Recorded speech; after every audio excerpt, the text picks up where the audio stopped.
Part 2, Project Earth.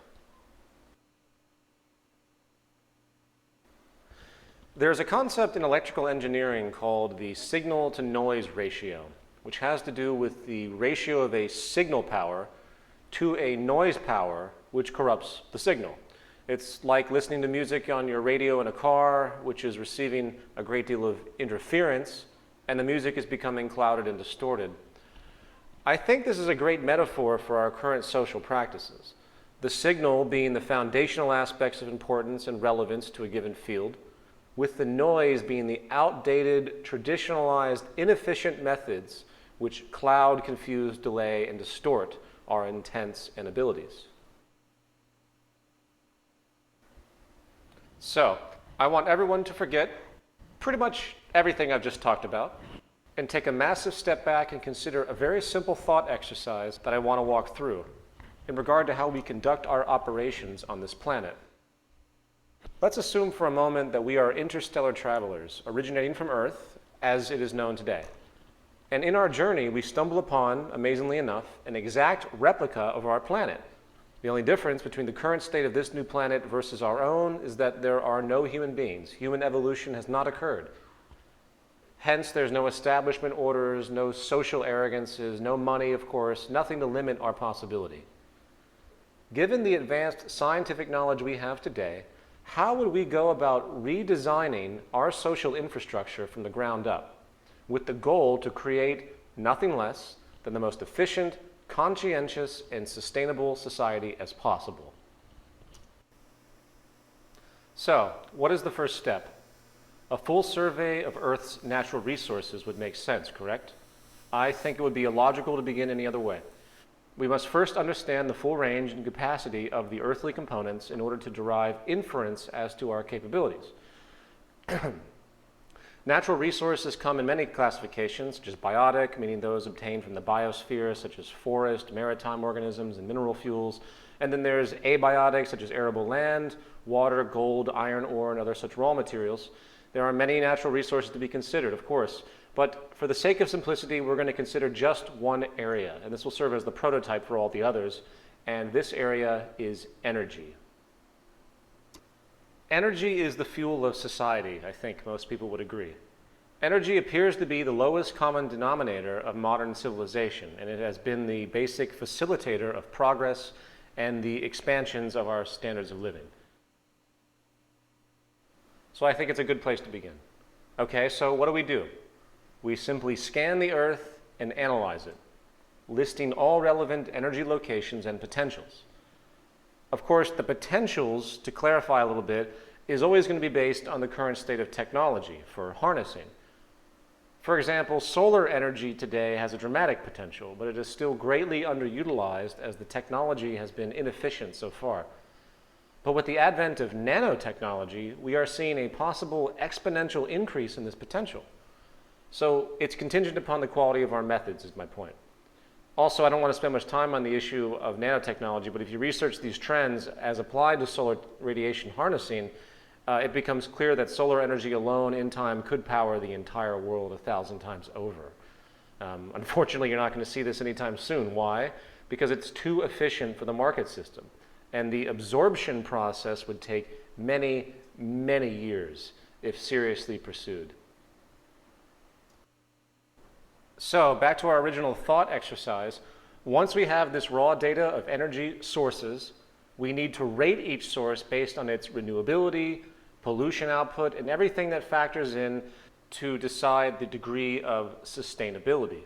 Those sources that have the most negative retroactions are given the least priority in utilization, of course. And by the way, this is an arbitrary chart. Don't take it too seriously, obviously. For example, fossil fuels are mostly non-renewable and can pollute the environment. Given the tremendous power of geothermal, wave, wind, and solar combined, I would say that there is absolutely no reason to even bother with fossil fuels at all. And to clarify this very quickly, I would like to run down these renewable mediums. According to a 2005 Stanford University study, if 20% of the known potential of wind energy was harnessed, it would power all the world's needs. We already mentioned solar energy. The radiation hitting the Earth's surface is about 10,000 times the planet's usage, in fact. This issue comes down to technology, nanotechnology, as we denoted. Lesser known is tidal power. As a regional example, in a recent study it has been found that 34% of all of the United Kingdom's energy could come from tidal power alone. But more effectively, as far as the ocean, is wave power, which has been found to have a global potential of 80,000 terawatt hours a year, meaning 50% of the entire planet's energy usage could come from tidal power alone. However, most effectively is geothermal energy, which, according to a recent MIT analysis, contains enough energy to meet the world's needs for the next 4,000 years. In other words, energy is nothing but abundant on this planet, and don't let anyone tell you otherwise. So, back to our exercise. Once this data is established, we compare the potentials to consumption and adjust accordingly. Fortunately, as we've just analyzed, we do have more than enough energy to meet our needs, so we can eliminate the least efficient sources, such as oil and everything else. And there we have it. We have our pool of supportive energy resources to utilize. Okay, step 3, distribution and monitoring. Energy distribution would be logically formulated based on technological possibility and proximity to sources. In other words, if we have wind energy utilized in Asia, we're not going to deliver that energy to Latin America. So distribution parameters would be self-evident based on the current state of distribution technology and proximity practicality. Likewise, active resource monitoring done through Earth sensors and computers would allow for a constant awareness of the rate of use, the rate of depletion, the rate of renewal, and any other parameter relevant to know, in order to maintain, of course, a balanced load.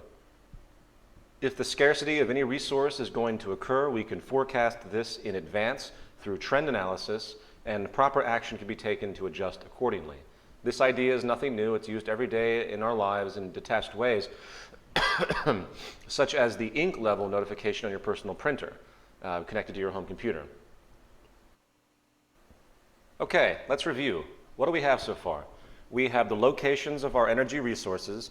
We have the output potentials and distribution qualifiers, which are based on strategic use, technological harnessing, and proximity. And finally, we have a system of active resource monitoring, which reports the state of energy supply, rates of usage, and any other relevant trends. In other words, we've created a system, a systems approach to energy management on the planet. The system is comprised of real-time data and statistics.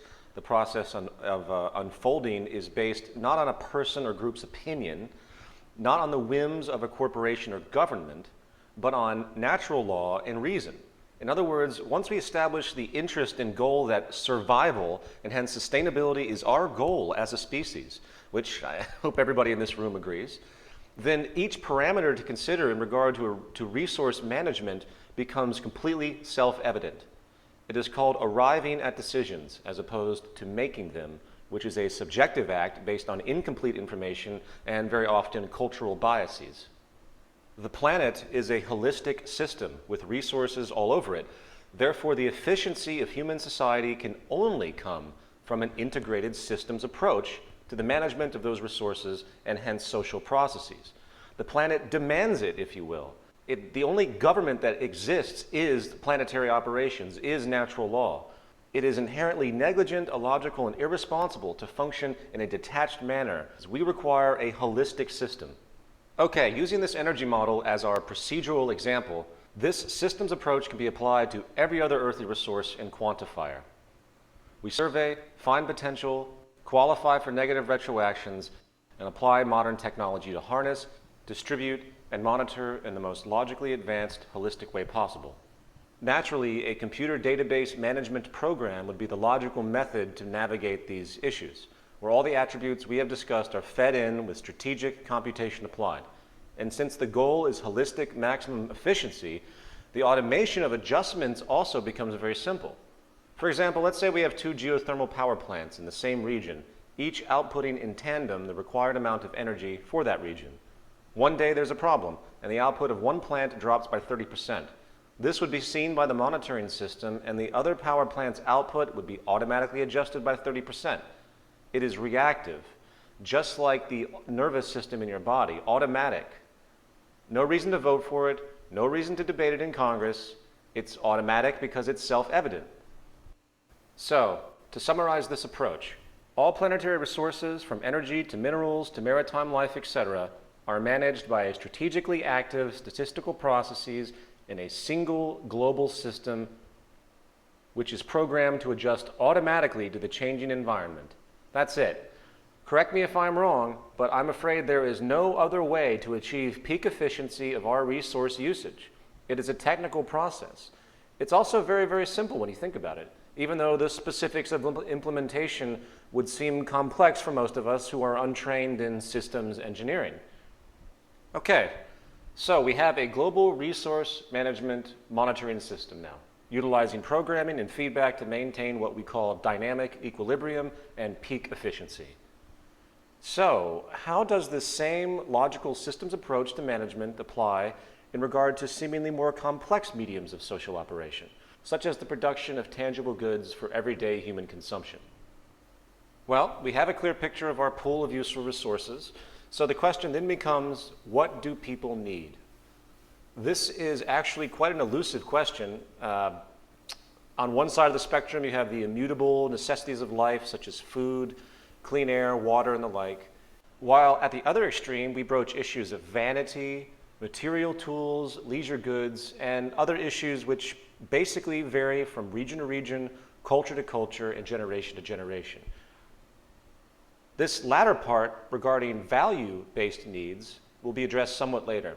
But for now, we're going to focus on the former, the basic necessities of life for all of us. Food and water. Naturally consumable water supplies, or fresh water, would be sourced as part of our initial global survey and regulated and monitored as we discussed. When it comes to food, the first to consider is agriculture and then hence arable land. So we survey and locate all available arable land on the planet. Then we establish consumption statistics based on the population's usage. Now, obviously analysis would become much more complex than what I'm denoting here because there are many things to consider, such as the growth propensity for certain crops, the methods used for cultivation, the need to counter negative retroactions, and many other fine points. However, once again, each one of these issues can be isolated, recognized, and quantified to one degree or another systematically. I want to continue to address the process. That's the most important point. Now, to extend this point, the conventions used for cultivation and preservation of food and water right now only takes us so far. This is an area where technology becomes critical in light of our growing population. In society today, food and water scarcity is massive in developing nations. Here is a projection done by the IRRC regarding water scarcity by 2025. In turn, as of now, 1 billion people are starving on this planet, according to the United Nations. It's probably a lot more than that, considering how the United Nations tends to whitewash such issues if you pay attention, but nevertheless, it's still insane. And anyone who is paying attention knows that the problems of food scarcity and water scarcity is 100% economic. The technical resolution of the problem can happen with the mere application of existing methods, namely desalination and hydroponic agriculture. Technological advancements such as desalination processes can make fresh water both from seawater and even brackish water sources, using reverse osmosis along with other developing methods. This is yet another example of how technology is just as much a part of resource management as resources themselves. The idea that usable water is scarce is only true in relationship to the limited methods we are currently using, compounded, of course, by the economic nonsense we have already mentioned. The same goes for hydroponics, which is a method of growing plants using mineral nutrient solutions in water without soil. In fact, we could theoretically grow food in the middle of the Sahara Desert with proper irrigation by simply tapping down to the water table. I believe it's about half a mile to a mile down. It might sound like a long way, but again, many things that seem extreme to us today become commonplace through time. And, by the way, I hate to sound negative, but if the United Nations was truly concerned about the well-being of the third world, if they really cared at all, frankly, they would be facilitating the building of desalination plants along the coast of every suffering nation to convert ocean water to consumable, usable water, and then they would filter organic nutrients from the ocean itself into hydroponic greenhouses. That would result.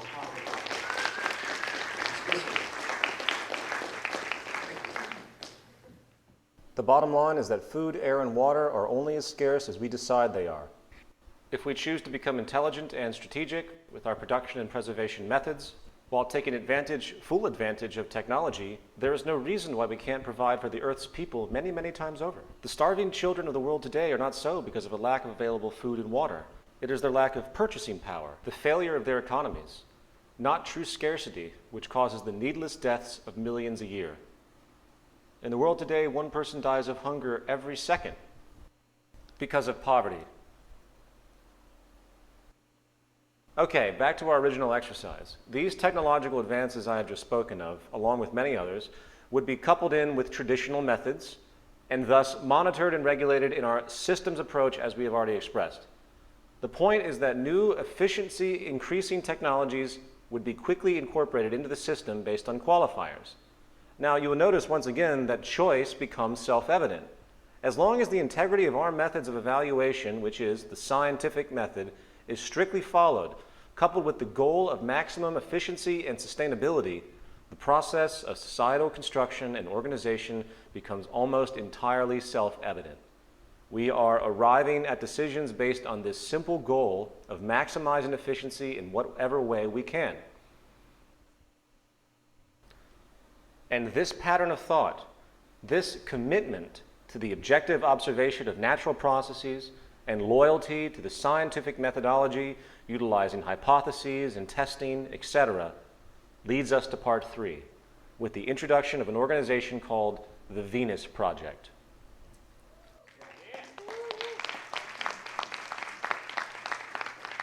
Everything that we have just talked about are the basic attributes of a social design called a resource-based economy.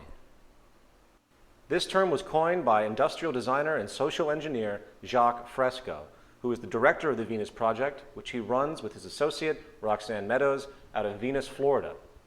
Mr. Fresco has been focusing on the concept of sustainability and culture for the past 70 years. He is 93 years old now. This is all he has ever done, and the majority of things you're seeing in this presentation come from his worldview. The Venus Project recognizes that the Earth is indeed abundant with resources, and that our outdated methods of rationing resources through monetary control are no longer relevant, and in fact very counterproductive to the efficiency of society and hence our survival.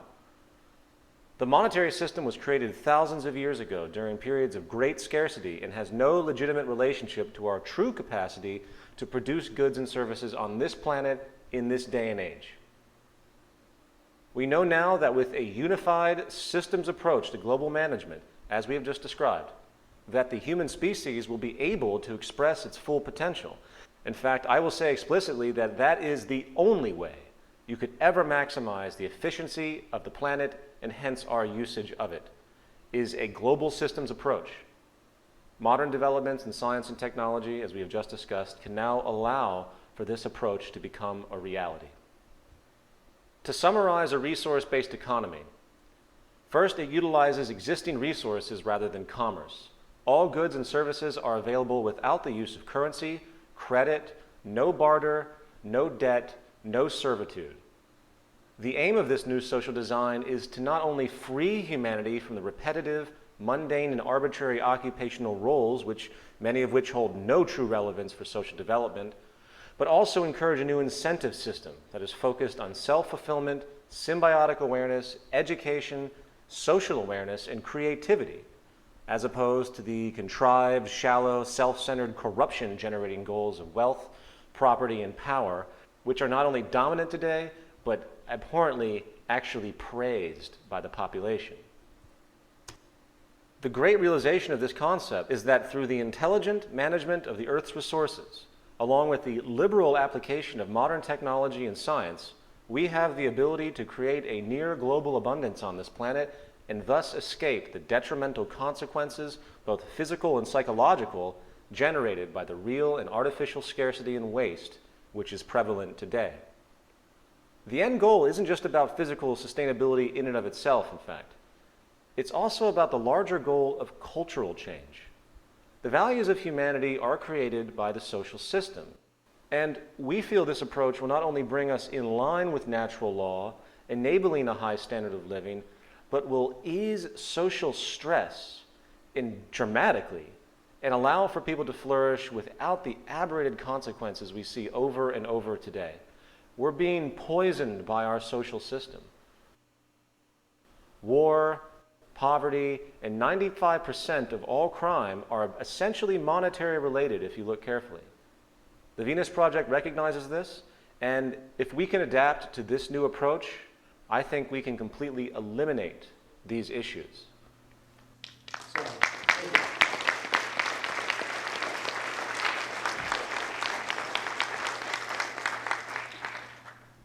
So, to further understand this resource-based economy, we need to consider a new approach to our core social institutions, namely industry and government. Industry, in our use of the word, has to do with the methods of production and distribution of goods and services in a society. This includes, of course, labor. The first step, as we have already alluded to, is an objective survey and strategic resource allocation based on location and potential and demand. We have already discussed how such parameters make the process self-evident as you go along and gain new information. The only variable is the value-based social needs, which range from bare necessities, such as food, water, and shelter, to utility-based production items, such as tools, automation machines, technological development, etc., to items used for non-utility-based purposes, such as televisions, radios, and entertainment, leisurely oriented issues. And by the way, we will address how products are invented in a moment. The second step is then the optimization of production itself, with the focus on maximum efficiency. The only way to achieve maximum efficiency in all sectors is by removing human involvement. And bear with me, removing human involvement in as many areas as possible. We want to focus on labor automation. As most of you know, automation or mechanization has been replacing labor in all sectors continually since the Industrial Revolution. While there is a constant debate about what this means for labor in the future, and the very real possibility that technological displacement, known as technological unemployment, will slowly overcome the integrity of the employment market itself, one thing we do know for sure, and that is the reality that the more we mechanize, the more productive things become. Here is a chart of the G7 advanced industrialized countries, showing how employment and manufacturing has been dropping, while manufacturing output has risen substantially. Productivity is now inverse to employment in most sectors. The most advanced form of mechanization is called cybernation, which combines robotics and computerization. Essentially, the computer is the brain of the machine and instructs the machine what to do. Cybernetic machines today are probably the most powerful and influential invention humanity has ever created. The possibilities of these tools are on pace to changing the society in profound ways, including the freeing of the human labor force and exponentially increasing production efficiency. The fact is, there is very little in the way of basic labor that cannot be automated. It is really a simple matter of our social intent. These machines do not need breaks, vacations, insurance, and they are not subject to the emotional inconsistency that we humans tend to fall into that makes us, less consistent in our performance. Here are some examples of this technology. Dynamic catching and holding. My favorite, dribbling.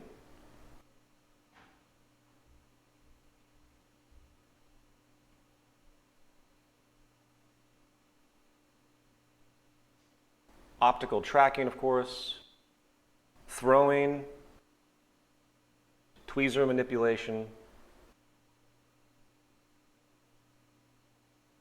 I like this one, the dynamic catching of a cell phone.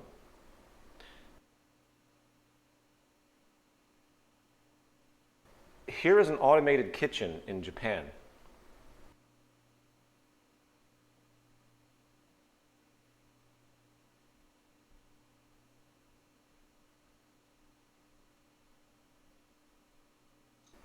Here is a fully automated waitstaff, if you will, in Germany.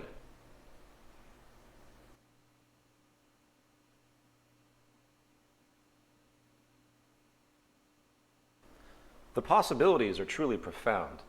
Even as unintuitive as it may seem, I think Complex surgery is on pace to full automation and, based on the pattern, will likely become much more reliable than the human hand. The bottom line is that it is socially irresponsible for us not to recognize this pattern and maximize the potential. We must disregard the traditionalized emotional whims we might have. For example, I was reading in a book about technological development in the early 20th century, and there was a story of a woman who refused to buy a new refrigerator because she liked the Iceman.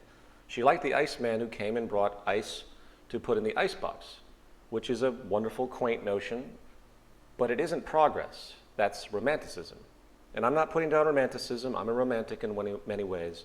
But I also recognize that progress means we have to change our values. Life is about adapting.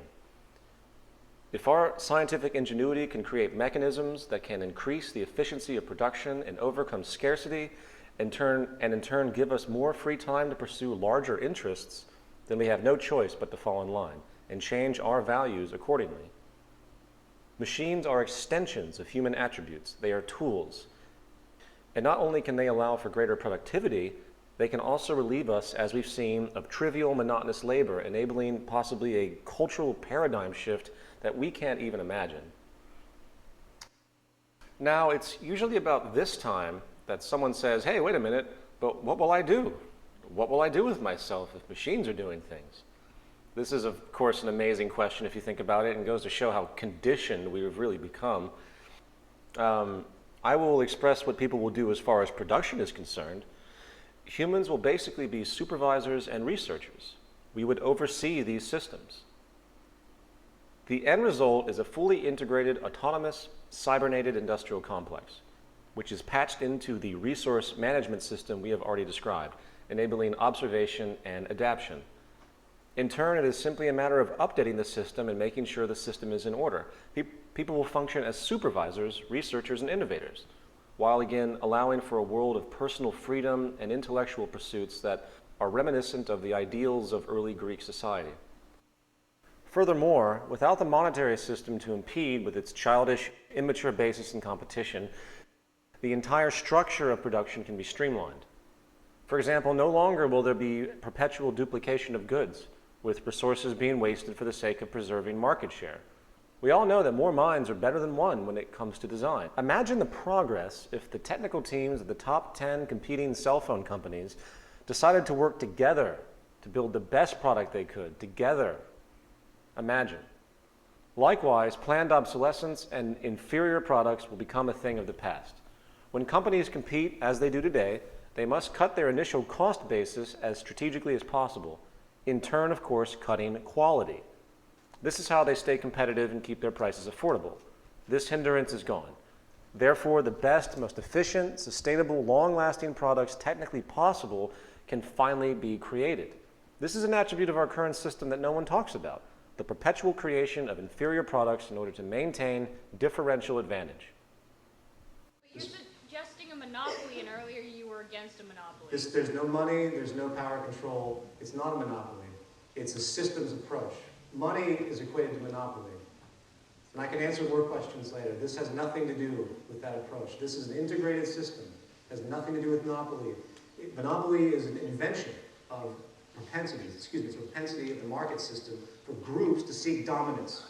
And as I will relay later in this presentation, I will talk about how the management of the system works. And this brings us to step 3, distribution. Distribution has a wide range of logical options. The most practical being automated distribution centers, along with pneumatic tube transport systems for your home. No more mailmen, no more delivery services. Again, society is designed. The distribution center might look similar to the stores as you know them today, except you go in and you simply get what you need and leave. There's no reason to hoard anything, for nothing has monetary value, therefore it can't be sold or used for personal gain. As far as stock and inventory, consumption patterns are constantly monitored to gauge demand levels just as they are today. Resource and raw material acquisition and the production of goods are then adjusted in order to maintain a balanced load economy. Here, shortages and overruns will become a thing of the past. This again can be done from our central database program. And by the way, I hate to use lingo like central database program. It sounds so cold. But it's really just a form of management. It's a unified form of management. It's very simplistic. just so we can adjust things. To obtain a product, a person could also just go online, search for an item's function, select it, and request it. It would be available for pickup at a distribution center or automatic delivery soon after. No money, no trade, just access. And by the way, we'll talk about the concept of property in a moment. Step 4, optimized recycling of products that become outdated or inoperable. This step actually begins at the production stage, for each product design has had incorporated into it the consideration of recycling.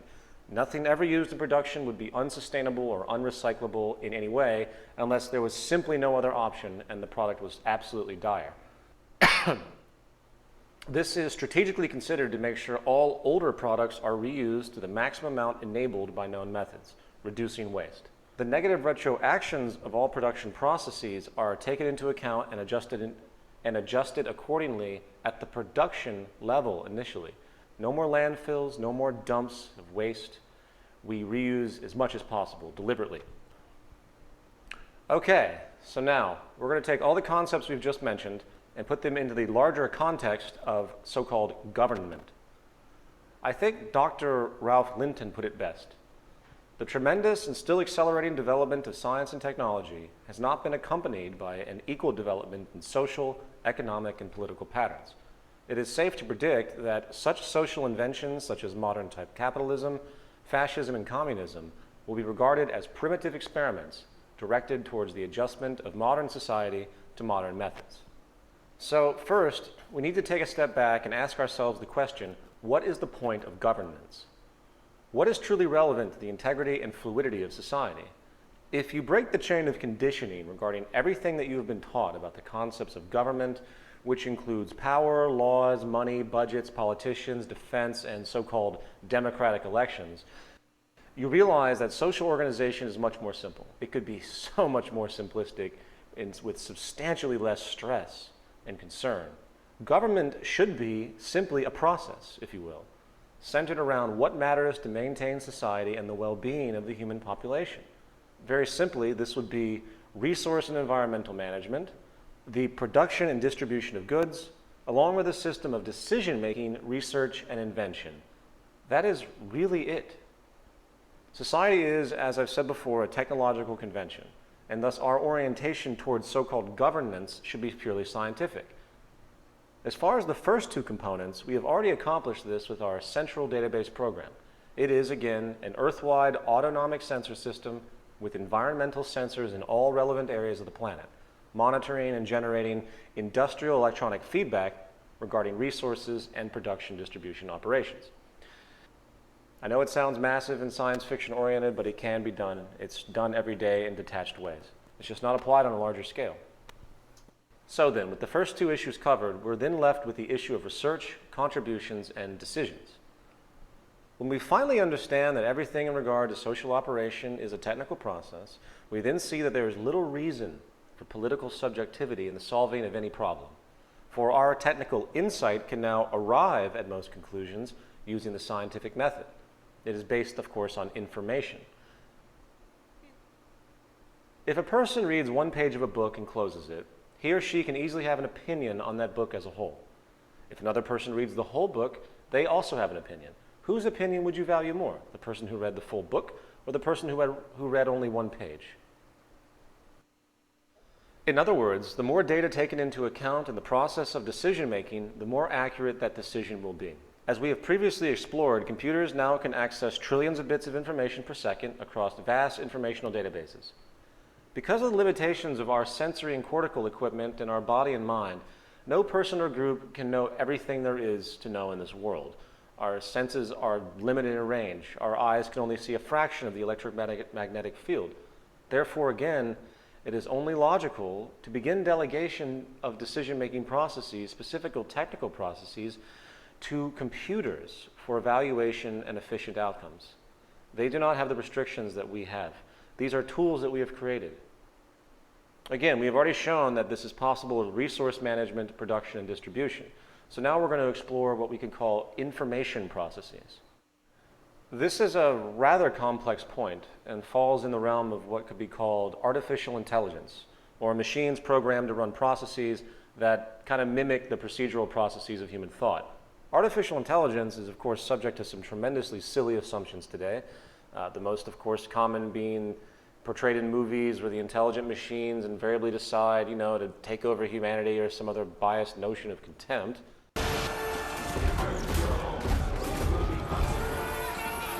The suicidal reign of mankind has finally come to its end. You have been deemed hazardous. Will you comply? You can kiss my ass, metal dick. In fact, I would say that science fiction seems to get off exclusively on showing the world being overcome by machines and the human beings enslaved.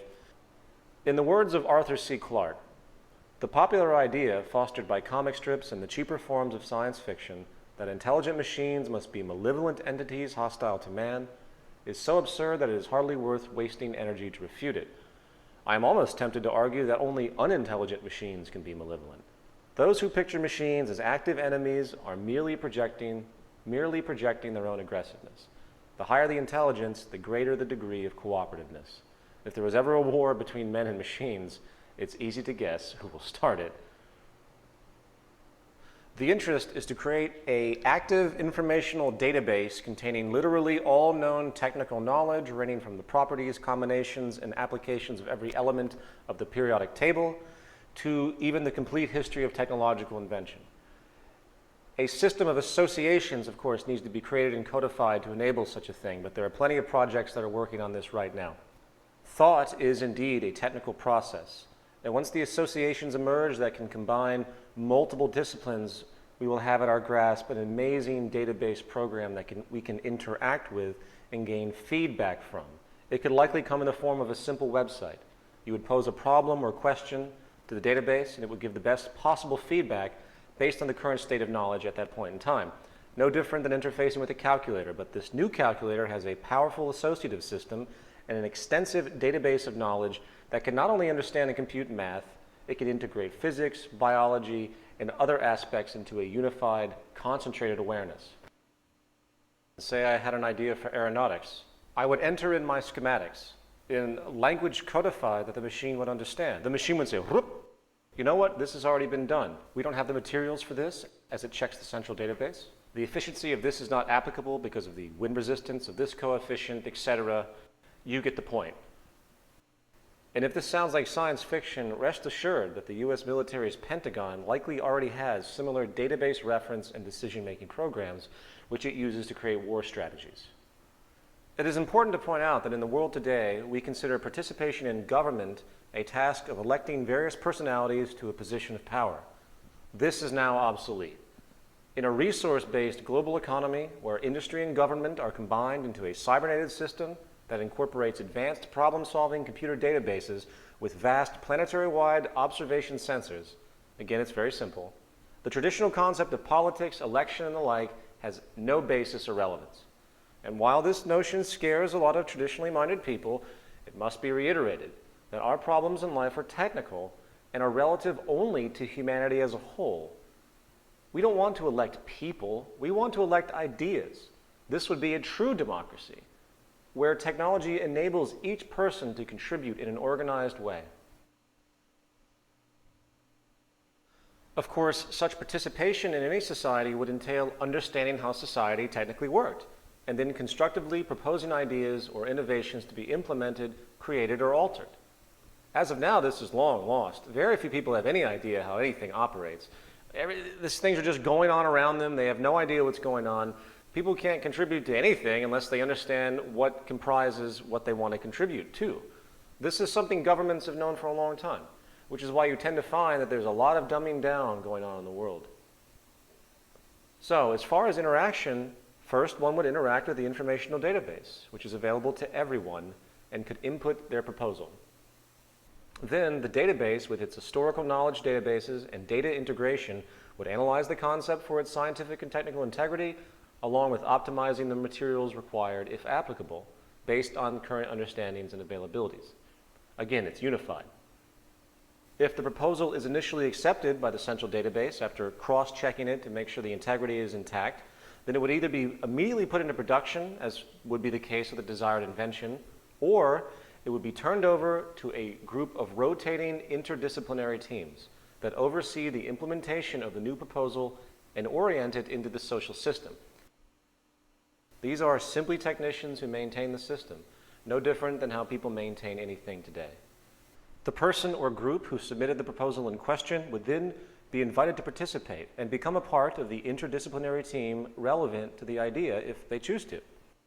These interdisciplinary teams of technicians oversee the system and also help orient research projects to continue growth, efficiency, and social evolution. They would do research in scientific fields relevant to the functionality of society. In an optimized version of this system, I think it's safe to predict that no more than 5% of the world's population would be needed to run the show. The more optimized and powerful our technological capabilities and methods become, the more that number decreases. And you know, I think it's important to mention, a lot of people, they read too much science fiction, they take books like Brave New World in 1984 a little bit too seriously, and they see something like this as a power consolidation in some amazing way. But you have to understand that we're removing the mechanism.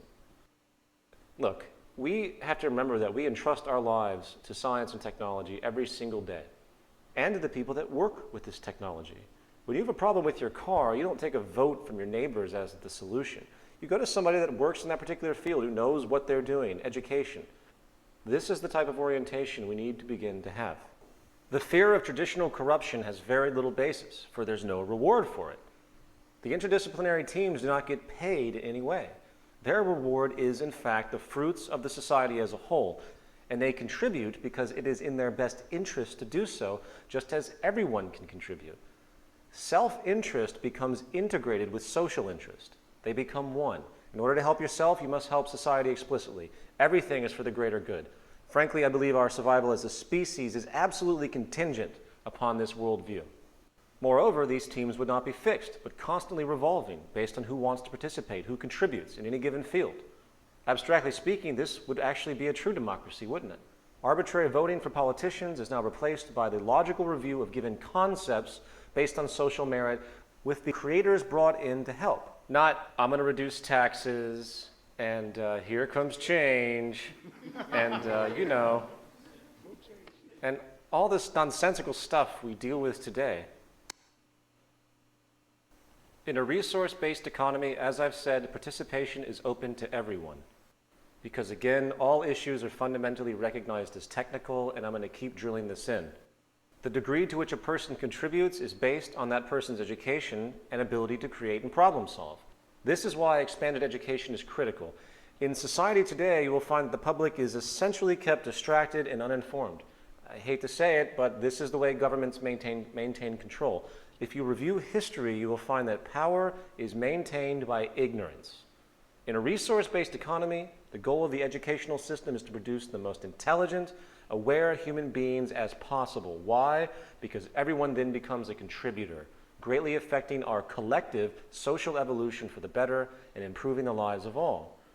Intelligence will no longer be a threat to the establishment, for there is no power establishment. There would be no budget restrictions or unethical agendas to deter progress. Also, people will have a high propensity to become generalists, not specialists. Specialization is a limitation. The monetary system promotes specialization as a form of labor distribution for income. It's kind of built in, and it's a colossal hindrance. I believe Buckminster Fuller put it quite well on this issue. Our failures are a consequence of many factors, but possibly one of the most important is the fact that society operates on the theory that specialization is the key to success, not realizing that specialization precludes comprehensive thinking. This means that the potentially integratable techno-economic advantages are not comprehended integratively and therefore are not realized. In other words, people need to be broadly educated, not refined and isolated. This leads to detached thinking. So, to recap this section, who makes the decisions in a resource-based economy? In effect, no one does. Decisions are arrived at. The very sentence to ask the question, who makes decisions, is devoid of all logic. It's not who makes decisions, it's by what method are decisions arrived at. The question of who makes decisions is a biased attribute that we have concocted because of our rationally founded fear of each other in groups which continue to jockey for power based on monetary gain, using the monetary system as their tool to continue to maintain control. In a resource-based economy, decisions are arrived at by the use of the scientific method, utilizing computers that gain real-time feedback from the environment in our central database program, coupled in with a central information database of all technical knowledge, maintained by revolving interdisciplinary teams which assist in aspects of society that basically cannot yet be automated. The goal is to increase objective decision-making as much as possible, and when we understand that our problems in life are technical, the merit of this approach is without parallel.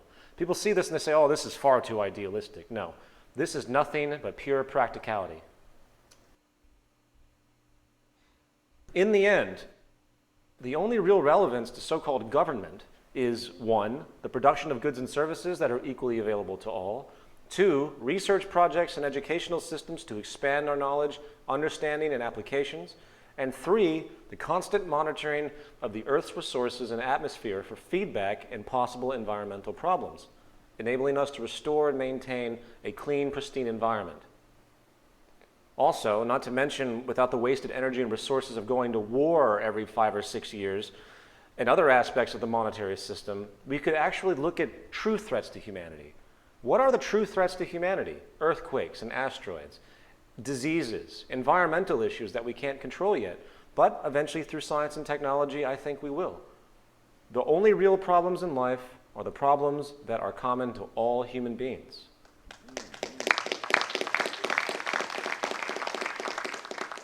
Cities and lifestyle.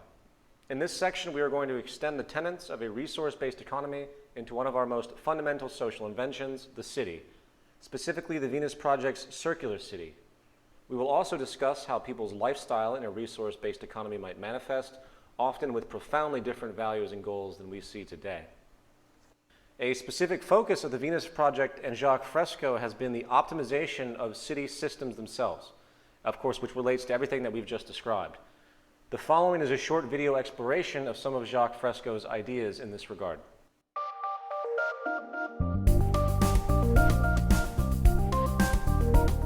A society without a vision of what the future can be is bound to repeat past errors over and over again. This brief video will outline a vision designed to avoid old mistakes.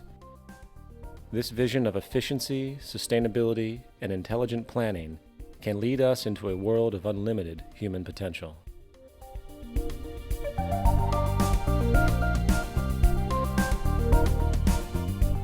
This vision could be a showcase of what the world can be in our cybernated age.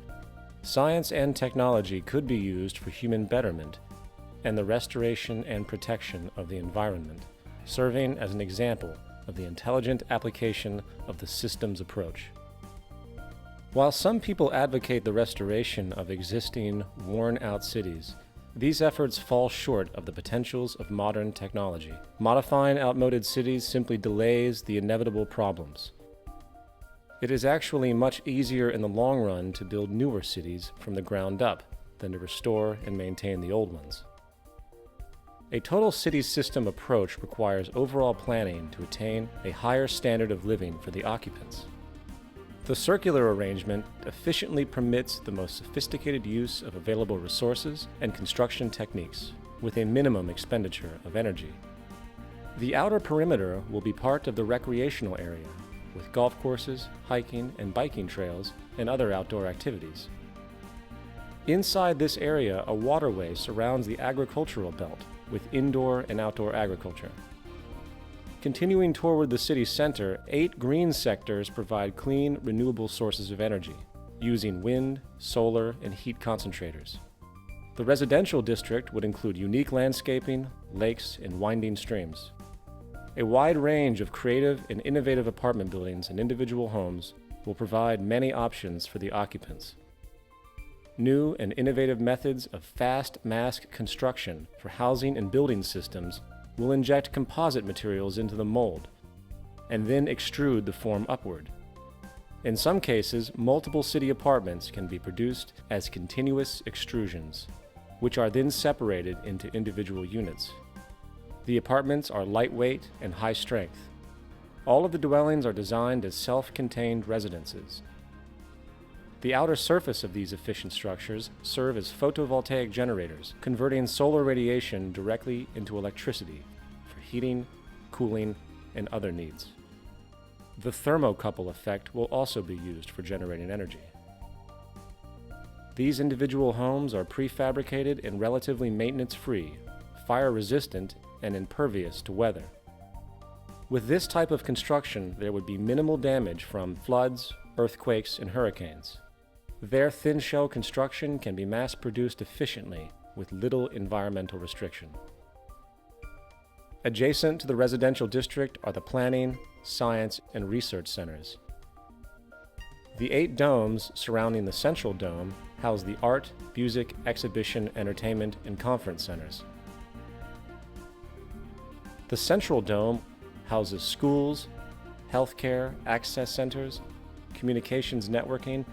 It is also the core for most transportation services, which move people by transveyors horizontally, vertically, and radially, anywhere in the city. This minimizes the need for automobile transportation, except for emergency vehicles. Transportation between cities would be by monorail or maglev. Waste recycling and other services are beneath the city. The plan will use the best of clean technology in harmony with the surrounding environment. The Central Dome also houses the cybernated complex, which serves as the brain and nervous system of the entire city. It might project a 3D virtual image of Earth using satellite communication systems which provide information on weather, agriculture, transportation, and overall functionality. This cybernated system will use environmental sensors to help maintain a balanced load economy, which avoids overruns and shortages. For example, in the agricultural belt, electronic probes monitor and maintain the water table, soil conditions, nutrients, and more. This method of electronic feedback can be applied to the entire city system. With computers now able to process trillions of bits of information per second, they are vital for arriving at more appropriate decisions for the management of the cities. Colonization of the oceans is one of the last frontiers remaining on Earth. Prodigious ocean city communities will evolve as artificial islands, floating structures, undersea observatories, and more. These large marine structures are designed to explore the relatively untapped riches of the oceans, provide improved mariculture, freshwater production, energy, and mining. They could also provide almost unlimited riches in pharmaceuticals, chemicals, fertilizers, minerals, and other energies. Ocean cities would be resistant to earthquakes and greatly relieve land-based population pressures. Unsinkable floating sea domes will provide for those who prefer unique offshore or island living. In the event of inclement weather, they could easily be towed ashore, mounted, and anchored to elevated support structures. Mariculture and sea farming systems are used to cultivate and raise fish and other forms of marine life to help meet nutritional needs. These marine enclosures are designed as non-contaminating integral parts of the ocean system.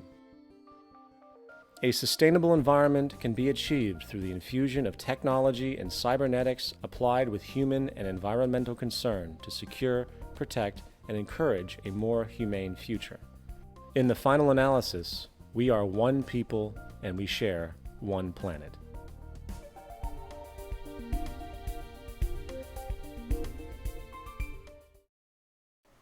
Okay, moving forward, I would like to talk about lifestyles. In regard to lifestyle, it's important to point out that in our current system, the traditional family is broken, with both parents having to work in order to survive. Monetary economics undermines family cohesion and childcare. Stress is always very high due to medical bills, insurance, education costs, employment insecurity, and living costs in general. In a resource-based economy, the integrity of the family will be returned. Concurrently, the cultural values of society as a whole would undergo profound change. With the monetary system outgrown and the world working together to produce an abundance and a sustainable practice for all the citizens of Earth, activities we appreciate will greatly expand. For the amount of human freedom will be unlike anything we know today. Not to mention our motivation will be dramatically altered from taking to giving to society. That is what's rewarded. Now, one of the more in-depth changes in values and lifestyle will be the way people think about property. And I know this is a sensitive point.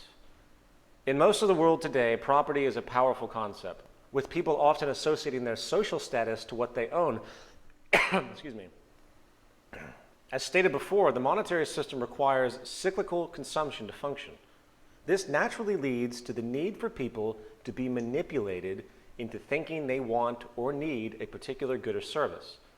With the powerful tactics of modern advertising, most in the world support an artificial, materialistic value system that entails wanting more and more goods and services, often regardless of necessity or utility. This influence will no longer exist. There is no reason for us to manipulate each other anymore.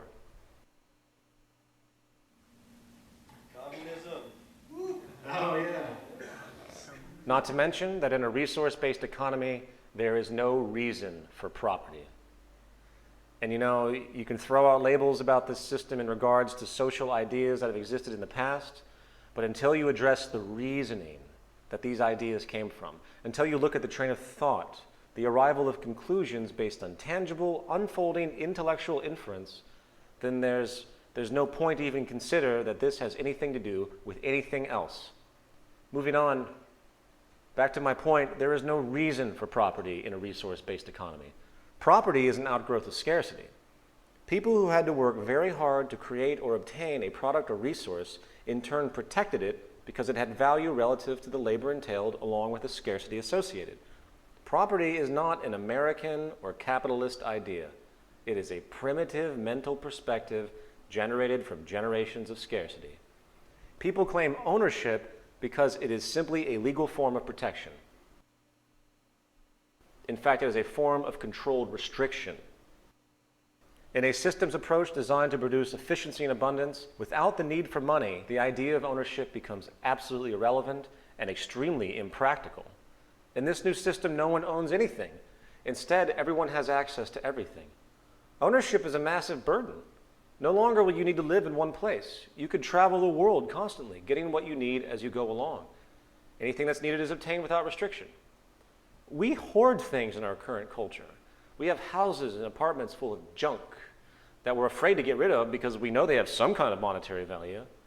And again, there's no reason for abuse in such a system because there's nothing to gain. You can't steal things that no one owns, and you certainly couldn't sell them. In this system, without the need for money, the idea of ownership becomes irrelevant. It is a shared system. In this model, the city complex, or in fact, the entire world, is really your home. If you require an automobile for whatever reason, the car is made available to you. When you get to your destination, the satellite-based driving system, which we do have today, we can drive cars with satellite.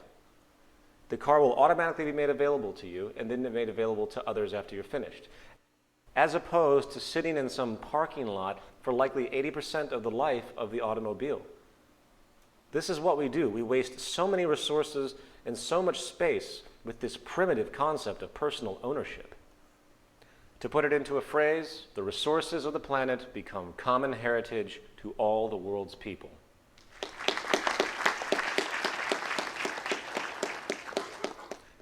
It's important to point out, as we've previously denoted, that in society today, the need for property results in extreme product overlap, planned obsolescence, and redundant waste. There are many people today that criticize what we talk about without giving any reference to how sick the current establishment really is. It is much more intelligent, much more logical, and utterly much more responsible and practical to create a universal shared system, for it would dramatically reduce waste, redundancy, and increase efficiency in space exponentially compared to what we are doing today. And this leads us to our final section, part 4, the transition. Unfortunately, regardless of how well-reasoned, clear and obvious any new idea may be, the public today still maintains, on average, a tremendous fear of any form of social change. This is largely due to the propaganda and indoctrination which has been pushed upon them by the various establishment powers, which, of course, prefer to maintain their power. In fact, it really isn't the technical understandings and implementation of the physical attributes that comprise a resource-based economy which is the problem. What we're describing is nothing more than the practical application of known methods. And even if we couldn't do certain things right now, it's the reasoning that's important. It's the methodology we should be using that I hope everyone here thoroughly understands. The problem, in fact, is the opposing cultural values of society. That is what stands in the way. The ingrained patterns and uninformed nature of the conditioned culture. This is the most difficult aspect to consider when we talk about moving from point A to point B. And this is where the Zeitgeist movement, an organization I work with, comes in. We are the activist communication arm of the Venus Project. We are here to spread statistical information and socially positive value identifications in the hope of bringing people into an awareness of the incredibly positive possibilities the future can hold. Once these understandings are fully realized, I really believe that most people will never be able to look at the world today in the same way. And the problems we find as commonplace today will become simply unacceptable, motivating change. I would like to quickly point out that the term zeitgeist is defined as the general intellectual, moral, and cultural climate of an era. The term movement very simply implies motion or change. Therefore, the Zeitgeist movement is thus an organization which urges change in the dominant intellectual, moral, and cultural climate of the time, specifically to values and practices which would better serve the well-being of the whole of humanity, regardless of race, religion, creed, or any other form of contrived social status. We are, again, in effect, the educational and activist arm of Jacques Fresco's Venus Project, working to unify the world in this common direction. To date, we have about 360,000 members operating in about 100 regional chapters over about 200 countries, which is pretty good considering the movement's only been around for about 9 or 10 months.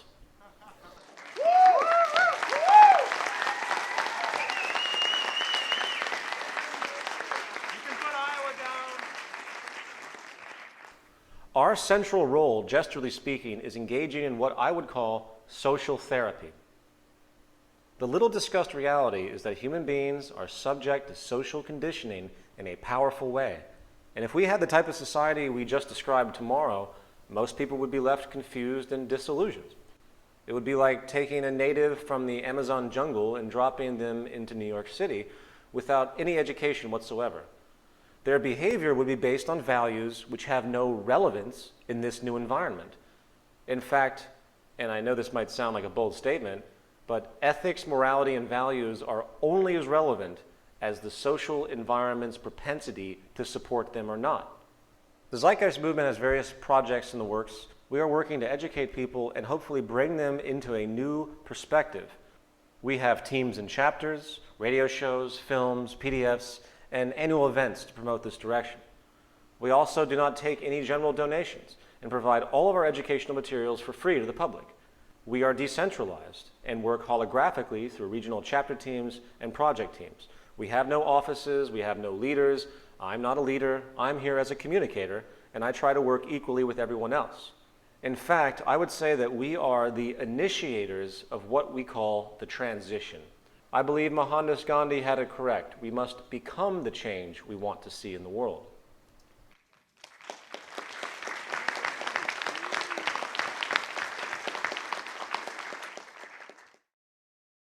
Now, the transition itself from our current system into a resource-based economy is a very complex thing to consider. Of course, I get asked this all the time, which is why I'm bringing this up. And unfortunately, the variables are beyond our current foresight. The central issue, however, is awareness. If the public's consciousness can be expanded to understand and accept the incredible potential the future can hold, where poverty, war, 95% of all crime, along with the mundane, repetitive, meaningless jobs, can be eliminated, then I feel that they will be much more likely to adjust their values accordingly.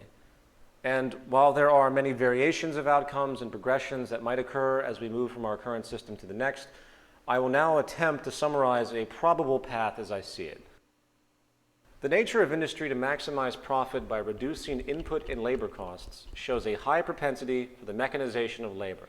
Since the Great Depression, this has been the case. The only reason technological unemployment hasn't consistently risen universally in the long term is because technology has also facilitated the introduction of new employment sectors with an adjustment period in between for laborers. In fact, the Great Depression, which was triggered by a lot of things, was also an adjustment period to mechanization. There were new skills that were learned by people that were unemployed as they adapted to the rapid increase to mechanization during that period of time. However, the rate of increase for technological development seems to pair up with Moore's law, if you are familiar.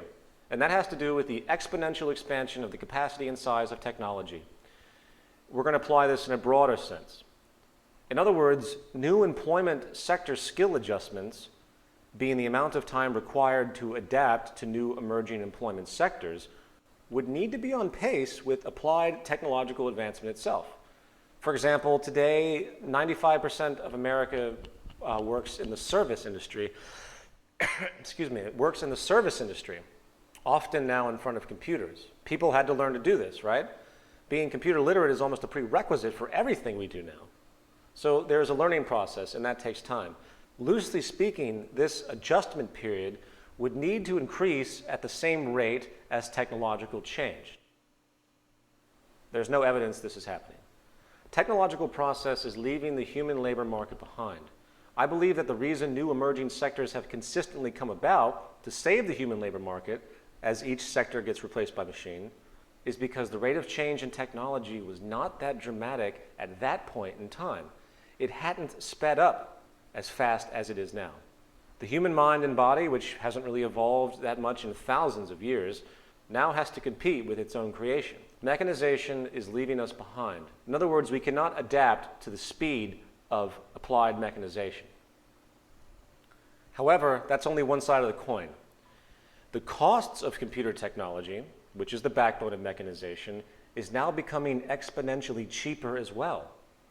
The first mass-produced calculators were about $100 in 1949. That's $736 adjusted for inflation today. A new digital pocket calculator can now be obtained for $1 or less, if not free.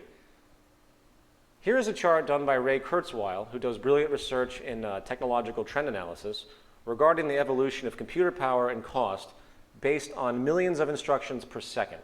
In 1990, we had 1 million instructions per second for $1,000. 10 years later, it was 1,000 million for $1,000. 10 years later, it was 1 million million. And by 2020, it will be 1 billion million for the cost of $1,000. If we apply this pattern to technology as a whole, and by the way, again, this is speculative, but we do see most everything reducing in cost based on the efficiency of production. And if we apply this pattern to the whole of applied invention, this means it is simply a matter of time before the corporations can no longer rationalize their moral obligation to maintain their employees for the sake of the system. The cost differential between giving a human being a living wage versus automation will be far too dramatic. It will be far too cheap to mechanize. Of course, economists will argue this, and they'll say, oh, there's a trickle-down effect, and since the cost of production is consistently becoming cheaper, the cost of goods will become cheaper, and therefore purchasing power requirements of the individual becomes less. Sure, this might be historically true. I guess you could call it efficiency-based devaluation. However, that competitive decision is entirely contingent upon the whims of the manufacturer. Therefore, there is a contradiction of motives. Remember, they get the machine so they can cut costs, so they can make more profit from their current price structure. Once this occurs, we're going to see more unemployment and more instability. And sadly, instability is often the prerequisite for social change. The problems constitute what we call biosocial pressures. The more destabilized things become, the more motivation there will be to seek an alternative. Of course, this is a delicate balance. I personally do not want to see any more suffering on this planet, but my feelings have no relevance to the patterns of social evolution. The Zeitgeist movement hopes to ease this issue by not only providing people with an alternative in an intellectual and statistically valid manner, but also a strategy to push forward, to essentially push the establishment to release their reins of arrogance, power, and inefficiency and join the rest of the world in a common goal of uninhibited sustainability. Hence, it is a mass awareness campaign by promoting essentially a collective consciousness shift, if you will.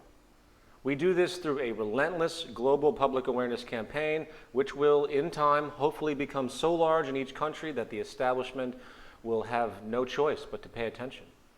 It is based on the model of Gandhi and Martin Luther King Jr. If the establishment orders and government do not recognize this direction, then the public has a very unique position. We don't have to participate in the games that have been set up. Nonviolent, peaceful non-participation is a possible path. Frankly, I hope it won't be needed. However, I think we should be realistic. If the people of the world can see this alternative, learn about it, understand it, and support it, then no government, army, or bureaucracy in existence can stand in the way of a critical mass of global proportions. But again, I hope it doesn't come to that. I hope that the powers that be can come to terms with the fluid transition and see the merit of what we're talking about. But as we have shown, the established orders do not have that propensity. It's going to take influence, that's for sure. Given that, one of the more specific tactics we want to utilize to engage the public is to build a model city, utilizing the methods and understandings we have set forth thus far. This city system could be used as a hub for research and exposure. The public, along with world leaders, would be invited to visit and experience the basis of this approach in a real-life setting. Then, in time, the hope is that a country, seeing the efficiency of this small aspect, will pick up the city model and apply it within its own system. The city system, of course, isn't a resource-based economy, but it has some very notable attributes in a systems approach.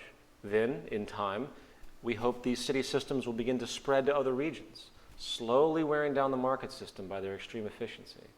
Hopefully, the logic will spread to greater forms of central planning and resource management, and hopefully the people of the world will awaken to a new paradigm.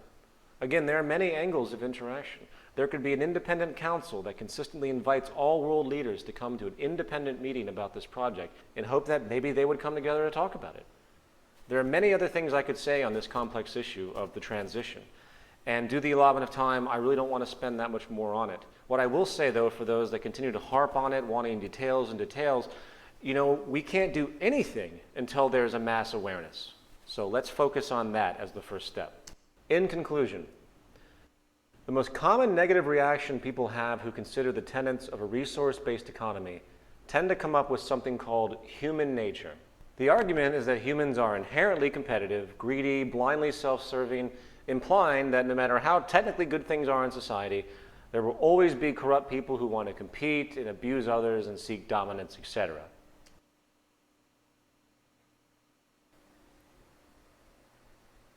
Is it against human nature to cooperate? That's the central question. It certainly seems that way, doesn't it? If you look at the historical record, you'll find that there's an endless series of wars, genocides, conquests, competitive tendencies, and power abuses. And given that is the pattern we recognize historically, I guess it's safe to assume that it must be a set human nature to behave in ways that are historically reoccurring. However, we also see that human beings do cooperate, and we cooperate quite well in certain environments. For example, in the military, cooperation is immense. It is a collective. The core interest is culminated. They work together and do so very well. Granted, they are competing against a common enemy, which is another army usually, but it's still cooperation nevertheless, even if it's isolated. Therefore, the environment plays a critical role on whether we decide to compete or cooperate. It's based on values, as groomed by the environment, not genetics. Remember, humans have been living in scarcity for thousands of years, battling each other for resources. While this cultural pattern is still very much in existence today, you have to remember that our current model of society is based on the assumption of the persistence of scarcity. If we were to eliminate the basic environmental cause, we will likely eliminate most competitive effects. And as far as genetics and behavior, please understand the functionality of gene expressions are very much contingent upon environmental stimulus, especially in regard to behavior. Genes are not autonomous initiators of commands. They, in effect, produce proteins. They don't cause behaviors in any sense of the idea. In the words of Professor of Biology and Neurology at Stanford University, Dr. Robert Sapolsky, genes are rarely about inevitability, especially when it comes to humans, the brain, or behavior. They are about vulnerability, propensities, and tendencies. Now, of course, neurochemicals and physiological traits do set propensities for a person's reactions and social gravitation. It is the environment which is most responsible for our values and behavior. I have found no concrete evidence to support the idea that there is a predetermined human nature in this sense. Our values, methods, and actions are developed and derived from experiences. The central point is that it requires a transition of culture to assist in this new worldview being realized and identified with. Given that, I have one final point I would like to leave you with. Anthropological studies have found that cooperation between non-human primates often comes from the notion of kinship. We humans share this as well. For example, most people tend to regard their family higher than their friends. Just watch The Sopranos and you'll see this association in play. There's their family, then there's their mafia family. It's just a clique. And these cliques develop by association. Well, interestingly enough, paleontologists have found that all of humanity seems to be linked back to a woman they call mitochondrial Eve, who lived about 250,000 years ago in Africa. She evidently bore a mitochondrial genome, which was the template for all later mitochondrial genomes as we know today. In other words, we're all related. We are all kin. We're all family. Likewise, quantum mechanics, string theory, if you subscribe to these abstract fields, teach us that the divisions we see in our five-sense reality are essentially surface illusions. There is no separation. We exist in a sea of molecular flow. It doesn't matter what you call it, but the deeper we go, the more unified and similar things seem to become. In other words, all signs point to unity. So I want everyone listening to keep this in mind next time they turn on the TV and see the almost daily slaughter of soldiers around the world, the blue and white collar crime and abuse that occurs, the absurd, abject poverty, slavery, and destitution. These are your brothers, your daughters, your grandchildren, starving, murdering each other, leaving each other behind, you murdering, you being left behind, you being killed. Until we begin to see each other as ourselves, nothing will change. We are one planet. Thank you very much for coming.